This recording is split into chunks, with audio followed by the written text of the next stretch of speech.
Hello there, folks. Back again for another video. This one continues with the sort of hobby series, kind of mini-series about turning the Space Force Combat Patrol into a 13th Company one, using a range of the official Games Workshop miniatures, but also looking further afield and taking in some bits and pieces from different creators in order to really nail that Space Wolves look to the Force. Since the last video, I think I've come on pretty far, considering where I left you folks. That's mainly because I've not been feeling very well recently, but I've sort of just been working through this and sort of getting things together when I can. So we'll start by just going through the whole force as it stands at the moment, so you can get an idea of what it's like. So this is the version of Haldor Ice Pelt that I've done for use in the Combat Patrol. Using one of the heads and a couple of additional bits and pieces like the shoulder pad and the backpack and the sword, which came from Greytide Studio. Tried to give him a little bit more of like a Russ look to him with the sort of long flowing blonde hair, and I think it's worked out quite nicely. And the bases are done with a little bit of cork to represent the rocks, and then the actual snow texture on them is Valhalla Blizzard, which is the Games Workshop snow texture base stuff that you can pick up. And I think it worked out quite nice, actually. So, yeah, so that is my Haldor Ice Pelt. That'll be sort of a Space Wolves captain in the future to command the army as it grows beyond the Combat Patrol. But came together quite nicely, I think, especially with that darker tone on the armour, which I quite like as a way of sort of getting across that 13th Company vibe, and then putting in the black and the red, of course, as well on the model, just to sort of push that forward a little bit as you go through there. Then I've got the first half of the combat squad for the Space Wolves. So this is the sergeant of the set with his power weapon there. He's got his readout there going on. He's got his pistol on his back, looking pretty badass again. Using a lot of the core stuff that you would have got in the Space Wolves kit, but then throwing on some bits and pieces from Greytide. So anything that doesn't look inherently Games Workshop has come from Greytide. I went with the knobbly shoulder pad there because that's had that certain heresy pattern, chaos feel to it. So I went with that and had some fun with that. I really like painting beards and faces and stuff. So, you know, I'm a big fan of Vikings and things. So this was pretty awesome to bring there. So that's one of the chaps, and then we've got a couple more here. I think we've seen these guys before anyway, so I'll just show them off fairly quickly. So that's one of the dudes there. And the guy with the helmet. And again, fairly simple to bring together as well, really, as a force. Sprayed black, dry brushed, or overbrushed, I guess you'd say. Ministar, whatever they call it now. Oops, Astra Militarum Grey, or whatever it is, Militarum Grey. And then a little bit of a highlight across everything with Rakar's flesh, and then going in and do all the extra details. There's a wash of Null oil over everything, and then it's just a little bit of highlighting on some of the bits and pieces, like the leather and the fur, and the red, of course, again, on the shoulder pad. Here are the two unhelmeted fellows. Very cool. And one more from that combat squad. And there you have it. So pretty cool little half of the squad there. The first models that I did for the set. And I really enjoyed them. Painted them alongside the Haldor Ice Pelt model. And I think it turned out really well. The second set I moved on to was the Reavers, who I did a slightly more of a standard setup with these guys. I didn't do too much different in terms of the heads all come from Greytide, so that is a difference, of course. But I tried to get these fellows to be more in line with the way that Wolf Scouts are viewed amongst the Space Wolf forces, in that I tried to make them all the older veteran or loner elements of the Space Wolf force. So I tried to bring that across in terms of their war gear and the way that they look and things. So I didn't go massively over the top with these, but I think I really like that wolf hat there, the white wolf. I think that's very cool. But you'll see as I start to go through some of these, adding the grey heads to these and the big minty beards and stuff, I think is really cool, and it starts to add a little bit more character to the models than your standard Reavers, and brings them again in line with the idea that the Space Wolves have when it comes to building up their chapter and the roles within that chapter for the various Marines, whoever they might be. Check this guy as well. He's one of my favourites. Really love this dude. Obviously tried to add a few more bits and pieces from the Primaris upgrade sprue that would work necessarily with these veterans, so talismans and fangs and things in the mix. But again, the heads from Greytide doing a lot of the heavy lifting and helping out when it comes to building up a fun and interesting force of Space Wolves on the tabletop. And again, similar thing with the basing. It's all Valhalla Blizzard for that. And here is the leader. Replaced his combat knife with the claws, because I thought that would work quite nicely. Gave him a different shoulder pad, so went a little bit more overboard with this guy. Gave him the kind of Reaver styled jetpack from Greytide, as you can see. But same grizzled old veteran face on him as well. And I think it turned out quite nicely. So there's not actually that much left to do for the Combat Patrol, in essence. One of the other big things I did was this Invicta Tactical Warsuit, which I upgraded with a few more bits as well, just to make it feel more in line with the way that I view the Space Wolves. So the core of the model is still the same. The only things that are different, so the roll cage was taken off and replaced with this sarcophagus, or this closed casket, I guess you'd say. So this came from a different 3D designer. I'll have to find out the shop and put it in the links down below so you can get your hands on one of those yourself. But it was simply a case of taking off the roll bar bits and just slotting in the sarcophagus where that was and making sure you glue it down properly with some super glue to help with the bonds and stuff. These additional bits just sit over the plates that you get on the side of the Dreadnought body. Now, it's slightly different with the Invicta, because the Invicta has a few more extra bits and pieces on the back, like these antennae and stuff, that make things a little bit awkward, but I still think they fitted quite nicely. It's mainly designed for Redemptor Dreadnoughts, or Brutalis, or Ballistas. Obviously, they're all based on the same chassis, but they all kind of work together to give you a nice sort of additional bit of colour and character to the model. Obviously, the loincloth there is separate, but just slots straight onto the little groin plate, for want of a better word, at the bottom of the model, which is quite nice.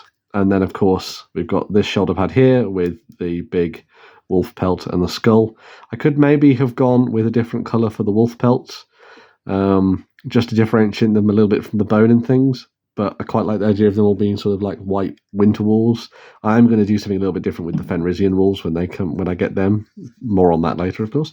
And then there's the other shoulder pad for the cannon. And again, painted in a similar way to the rest of the stuff for the Combat Patrol. Quite quick and dirty, really, but lots of red and black on there to kind of boost the feel of the 13th Legion and 13th Legion, the 13th Company. And this was again based with Valhalla Blizzard on the base, although I would recommend you do something slightly different if you're going to be doing larger base models, because it'll cost you an arm and a leg to do all of that. And that's where I come to a little bit of a sort of PSA, I suppose you'd say. So one of the creators that kind of inspired me to do this was looking at Eons of Battles videos, where he did an upgrade on some of his own Space Wolves for a kill team to bring them in line with the slightly more up-to-date stuff that you get from 3D printers and stuff. And one of the techniques that he uses is to mix the Armor Painter Snow Flock with PVA glue, and it creates a really nice rock-hard texture that isn't massively dissimilar from the look that Games Workshop get from theirs. So what I think we're going to do, because all these are done now, so that's fine.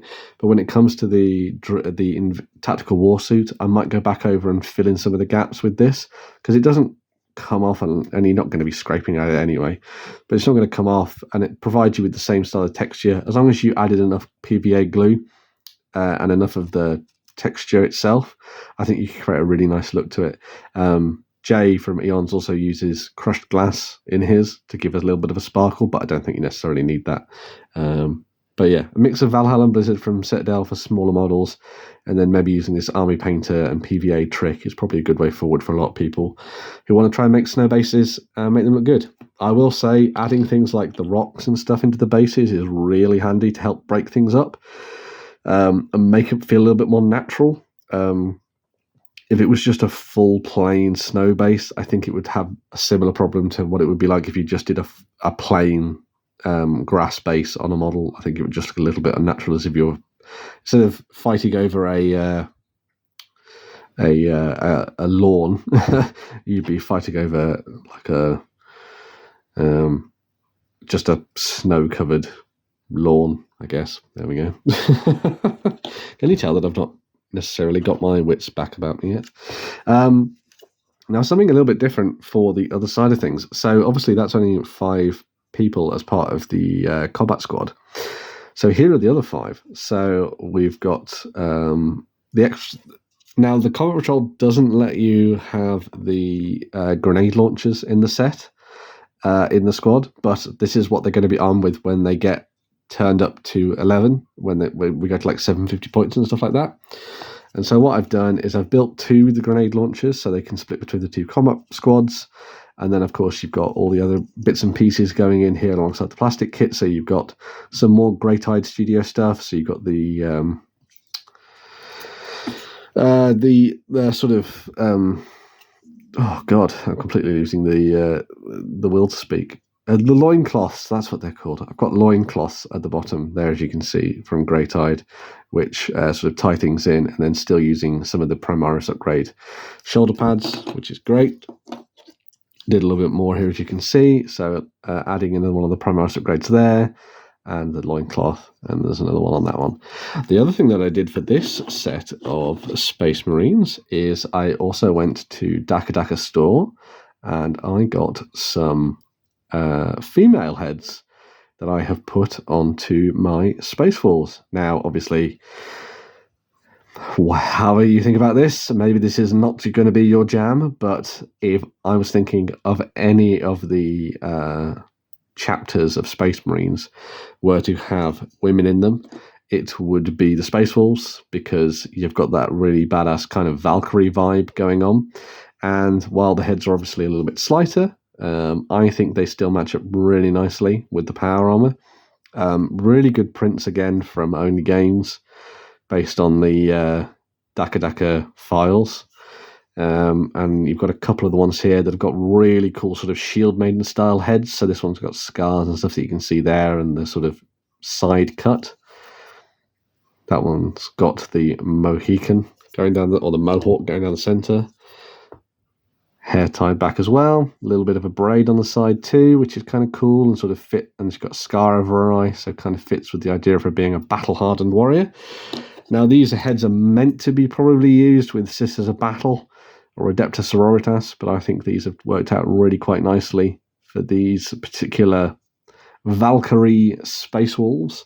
It was pointed out to me that if I was going to use them in more numbers, it would be very cool to see these done on Skyclaws or Assault Jump Pack Intercessors, sorry.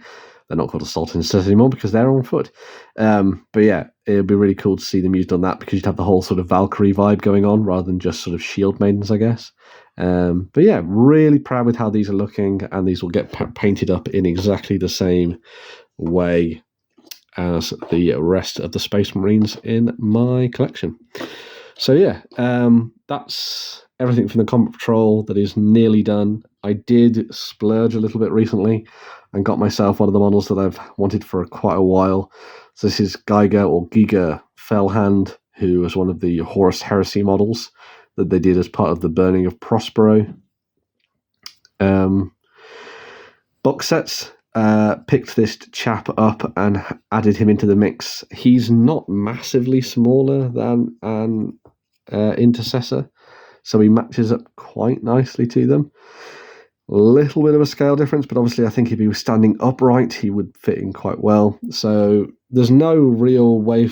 I don't really know if I want to use him as a character. I could use him as a pack leader, perhaps, but I might just use him as. I could use him as like a Primaris Lieutenant, perhaps as well, based in the same way. But I might just use him as a sergeant for a squad and say that claw is a power weapon, for example, or something like that. But yeah, always loved this model, and so I really wanted to pick him up and do something, and also help support a local store as well. So where I live, Two Fat Goblins, a little tiny independent store that sells a whole bunch of stuff, including some very interesting little secrets that I didn't know still existed, but you can still pick them up over there. So yeah, he's going to be added into the mix and painted up because I think he has that particular 13th company vibe to him, and I just realised that I've stuck that on upside down probably. Oh well, the things you learn, eh? Never mind. Have I even stuck those on the right shoulder pads? Who knows? Someone tell me in the comments. I'm sure that is going to be amusing to some of you. So yes, that is everything for the Space Wolves at the moment, and kind of showing off where things are. I think the next video in this series will probably be the Shield Maidens finished off and painted up. I have throughout the video talked about where I'm going to be taking these models in the future and sort of turning them into a 750 point army, so taking it up to play at slightly higher levels. The additions to that have already been snapped up and bought. I sort of splurged on that. So there's going to be a pack of 5 Fenrisian Wolves. There is a set of 10 Assault Intercessors. So that will be my close combat contingent. And then there will be a Reaver Lieutenant Reaver Lieutenant, I think he's just called, that will sit with these Reavers and be their leader character. So there will be probably this Intercessor squad will stay without a character leading them. So it'll just be the 10 models, probably split between 2 with a grenade launcher in each. And then my Primaris Captain, who's this chap here, will lead the Assault Intercessors. And then I'll have the Reaver Lieutenant leading these fellows here. And then, of course, there'll be the Invicta Tactical Warsuit in the background and the Fenrisian Wolves as well. Unfortunately, it couldn't squeeze a Cyber Wolf into the mix, but alas, that'll be something for going up a level. And that also counts for things like Wolven as well. I definitely want to put some Wolven units into this mix, although I want to try and do something a little bit different with them. I do like the Wolven models to a degree, but I might chop and change them a bit to try and make them feel a little less derpy. But we'll see how that goes, and where we end up with that. But yeah, that's how things are looking when it comes to the Space Wolves at the moment. Let me know what you think down in the comments below. Do you like the paint scheme? Do you like the way things are going? Do you have any other tricks for painting up snow bases and making them look good? Do you think there's anything else I should put in that is specifically very Wolven that you think would be very cool? Please let me know, and I'll drop it into the mix as we go up through the points. As I say, got that 750 points in mind, and then the next 250 points is probably going to be something distinctly Wolven. So, maybe a Wolven Dreadnought or a couple of packs of Wolvens themselves. I've got the models for those that I'll be working with. But yeah. That is everything at the moment for the Space Wolves, and I hope you like the progress that I've been making. I'm feeling a lot better now, and I'm starting to get back into the groove of things. So, yes, I will head on, and I'll be back making another video very, very soon. Bye for now.